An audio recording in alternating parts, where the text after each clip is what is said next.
Good evening, friends and supporters, and welcome to this year's Red Velvet Soiree. It is the Arab American National Museum Annual Gala. My name is Manal Sal. I chair the National Advisory Board of the museum, and I welcome you here tonight. I'm also your Master of Ceremony for this evening, and I have a confession to make. This is the first time in my life I have emceed anything, so please be kind.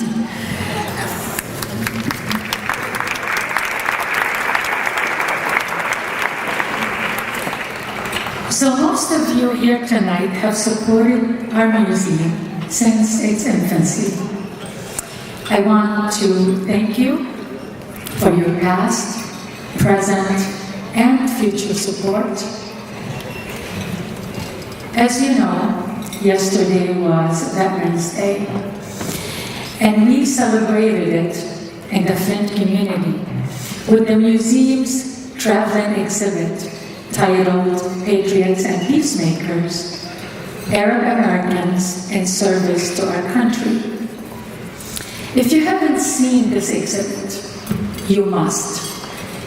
It is exhibited at the University of Michigan Flint through February, and then on to our capital in Lansing for the spring, and in the summer it goes on to the Pentagon. So I think coming up to Flint is probably a shorter distance for most of you. And if you do come up, and you all love me or the sun, we'd love to give you a tour and maybe treat you for dinner. There's no doubt today that our history is vanishing somewhat in the Middle East. And as America becomes racially and ethnically divided, we need your support more than ever today to continue to bring such exhibitions to audiences everywhere. It's through these exhibits that we tell the story of Arab Americans. You see, when American democracy is questioned, it is this exhibit that spotlights our service to America during one of the most adverse periods of American history.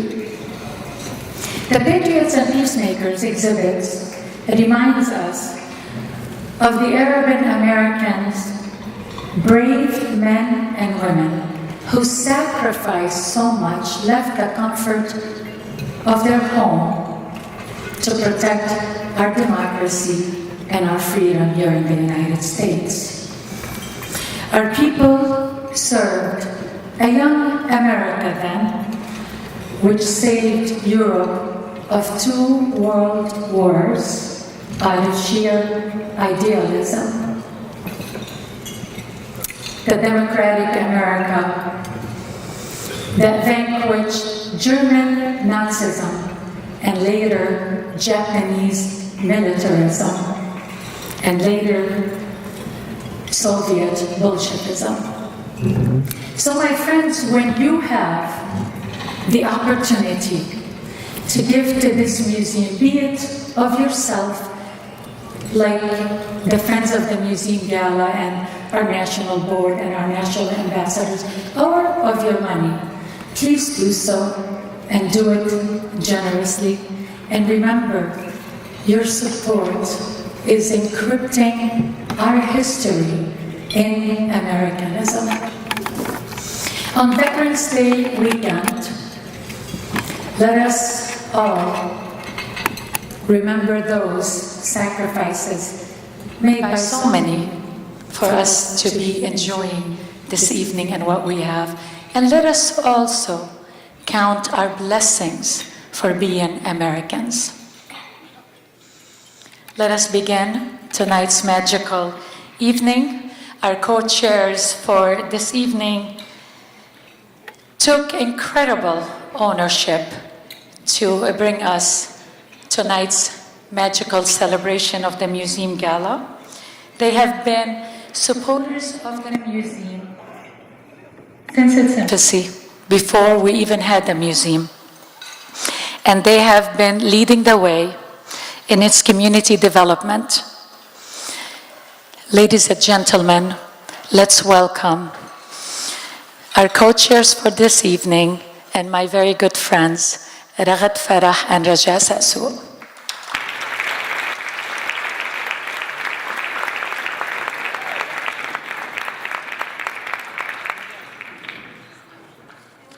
Good evening. Welcome to the Red Velvet Soiree. It is our honor and pleasure to be here with you tonight and to serve as co-chairs of the Friends of the Arab American National Museum Committee. We are so proud to be part of this endeavor and even more proud to lead the incredible group of women known as the Friends of the American National Museum, who are the driving force behind this memorable evening of musical unity. Thank you, ladies, so much. We couldn't have done it without you. We also recognize the staff of the museum and Access for their ongoing support of the Friends Committee as we plan and produce this marquee event. And special thanks to all of you attending tonight, Fundraising Gala, for your gracious support and unwavering commitment to this worthy cause. Please join me in giving the ladies of the Friends Committee and the staff a big round of applause.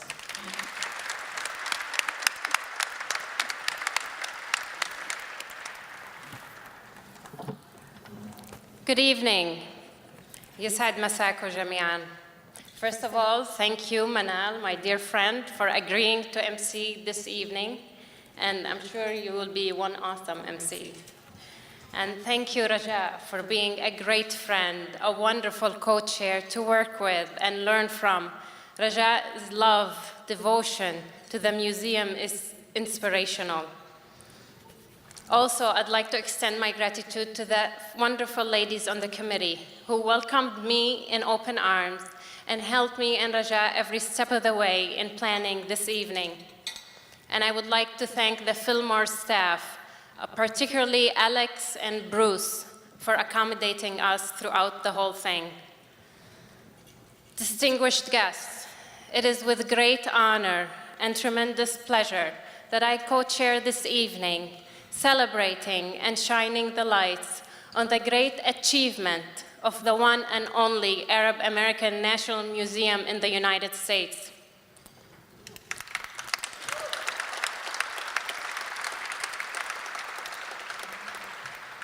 We are gathered here this evening because we believe. We believe in the American dream, the promise of life, liberty, pursuit of happiness and equality, wherever we come from or whatever our beliefs are. As Arab Americans, we have been pursuing the American dream since the birth of our nation and have been active members enriching the economic, political, and cultural landscape of America. However, I cannot disregard the escalation in misconception and stereotyping that continue to tarnish our image as Arab Americans. This leads me to the crucial role that the museum played displaying these misconceptions by shedding light on who we really are and the vital role that Arab Americans continue to play in the United States by accurately preserving and presenting our history, our culture, and our contributions. Now more than ever, we must do more to accurately portray the Arab American story on a national platform. And the Arab American National Museum is the perfect fit to play this role, as it gives us this one big umbrella that all of us can stand under, united and strong. Because we believe our strength as a nation and as a community lies when we come together, united, strong, celebrating and cherishing our cultural heritage. It is extremely vital that we continue to set this example as we hope and pray for long-term stability and a lasting peace among the nations of the Arab world. Ladies and gentlemen, على التراث تنمو القمم وبالتراث تحيا الأمم. From Raja and myself, thanks a million for your continuous support and for celebrating with us this evening. We hope that you all have a great night. Thank you. You know, for the past 3.5 years that I've had the privilege of serving as the director of the Arab American National Museum,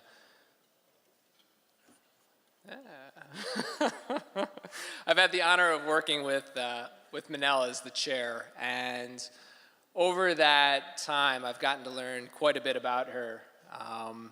I've learned a lot about her family as well, a really remarkable family that I admire and respect. With Manel, I've learned that she is an incredibly loyal friend. I'm going to get there. I'll get there. I've learned in addition to that, she's a loyal friend, and that she has unwavering support of our community, and not just the Arab American National Museum, but really educational, cultural, social causes around the U.S. And in addition to that, she's a truly inspiring leader of our National Advisory Board, and I know we have several of our members here with us tonight. I think they would attest to her bold vision and leadership. So Manel, her term as the chair is actually ending, unfortunately, here in just a few months, and Dr. Fawaz Alabi will be our incoming chair of our executive board of the National Advisory Board. But I know our staff is deeply appreciative of Manel. We're not losing her. She's still staying with us. She's going to be serving as an ex officio. But we're delighted, and she's helped so much personally with me in my transition to become the director. So I'm going to duck behind the podium here. I want to present to her a small token. I mean, what do you give somebody like Manel? This award, and it says, you can't see it, so let me just briefly read it to you. We would like to express our utmost gratitude for your unwavering support and inspiring leadership as National Advisory Board Chair, Manel Saab. Thank you.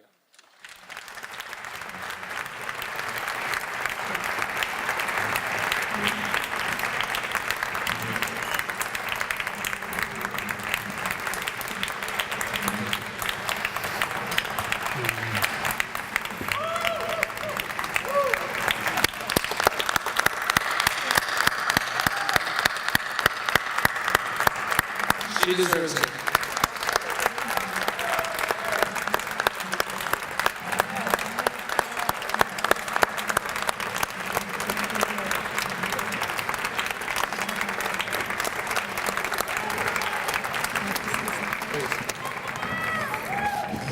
Nobody walks alone. You have walked the walk with us. And if it wasn't for you, and if I didn't get the inspiration from the support you gave me and the museum, I really wouldn't have been here. So it's all about you, and thank you so much.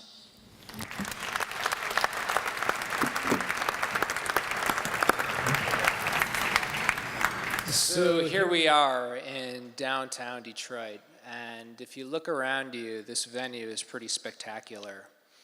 I don't know if you know the history of this place, but it was built in 1925 by an architect named C. Howard Crane. C. Howard Crane really built a lot of the iconic buildings here in downtown Detroit, and this building was originally called the Palms Theater. It was built, as I mentioned, in the 1920s, and if you know your Detroit history, this was the time when the auto industry was really getting its start, right? It was the Silicon Valley of its time. And we had migrants coming from the South, from Appalachia, and immigrants coming from abroad to Metro Detroit to start anew with the promise of a better future for themselves and their families. Sounds a little familiar. You know, in fact, I should mention one of the first Arab American communities actually started just about 6 blocks down Woodward towards the river and 3 blocks left on Congress. That was where one of the earliest aspects of our community started, and that's pretty remarkable. Why do I tell you this? Well, first of all, the Arab American National Museum is an educational institution, and as Manel mentioned, we're national in scope. So one of the first questions people say to us is, why are there so many Arabs in Metro Detroit? And you know, as a third-generation Lebanese, I like to tell them we came here for the auto industry, and we put down roots, and our families came, and our friends came, and over time, the richness and the diversity of our community continue to come here and thrive and thrive and thrive. And I think today more than ever, that's a really important story, okay? Because we're not necessarily a new community. Yes, we have people who are still coming here, still seeking that promise of America, but we have been contributing to this nation in big, bold ways for well over 100 years. And that's something this museum works to document. So the documentation and celebration of our community on a national level is an aspect of our work. But I alluded to the diversity, and as you look around you in this room, I know there's a lot of diversity here. We've got, you know, first generation through folks like me, third, fourth generation. We're religiously diverse. Where we live in Metro Detroit, our diversity is there. You know, that's one of the promises of the museum. It doesn't matter where you came from, when you came, what your religious affiliation is or any of that. All that matters to us is our culture, who we are, what we aspire to be, and what we want to leave for our kids. So I tell you these things today because this is a fundraiser for the museum, and I want you to know what you invest in when you support an institution like the Arab American National Museum. Now, our community is a lot like this building. It's withstood the test of time here in the US, the good days, the bad days, and Detroit's on the rise, so I like to think our community is going to continue to be on the rise with that. And we've begun to build strong institutions in this country. We built St. Jude Children's Hospital, right? And we've built Access. And we built the Arab American National Museum. And we're going to continue to build these strong institutions because institutions at the end of the day are bigger than all of us. It's our legacy as a community and our contributions. So thank you so much for what you do.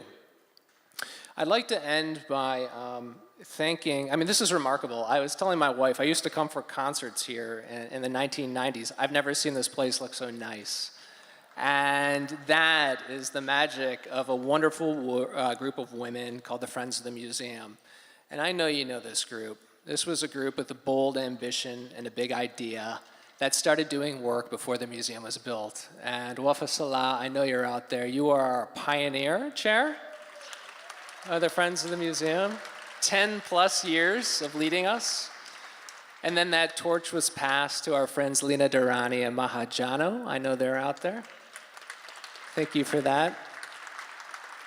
And over the past year, I've gotten the amazing opportunity to get to know our current co-chairs a little better. And they are a really remarkable duo who have such a great outlook, and they lead a wonderful committee that inspires me because we're a community-based museum. We're about people first, right? And when you see a group of people come together to put together the signature event for your institution, that's really awe-inspiring.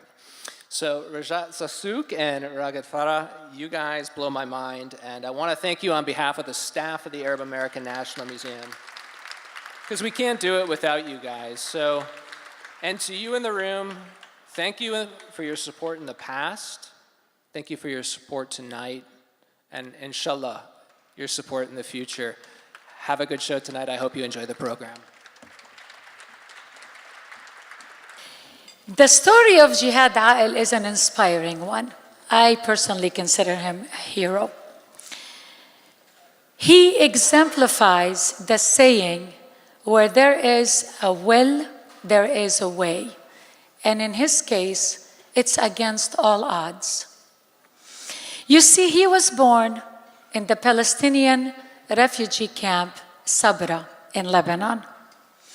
As difficult as it was to simply survive those conditions under normal circumstances, what follows? Then follows the Lebanese civil war, where his identity alone became a death sentence. When he lost family members and all signs of peace and hope, he turned to his violin. His passion for the violin became his escape from his misery and his surroundings. He chose to convert fear and despair into tunes of love and celebration. Jihad, and against all odds, had the will and found his way. From a place of no windows, from his refugee camp to the outside world, a place of no hope, no peace, and no means, his passion led him the way to becoming the top violinist in the Middle East.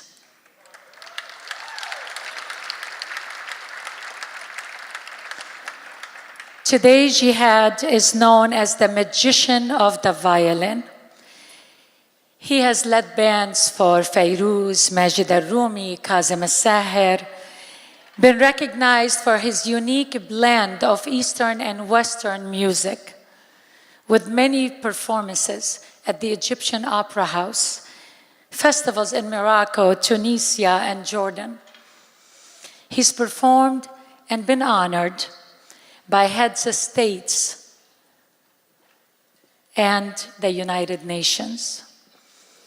However, my friends, tonight, he honors us with his presence. جهاد عائل.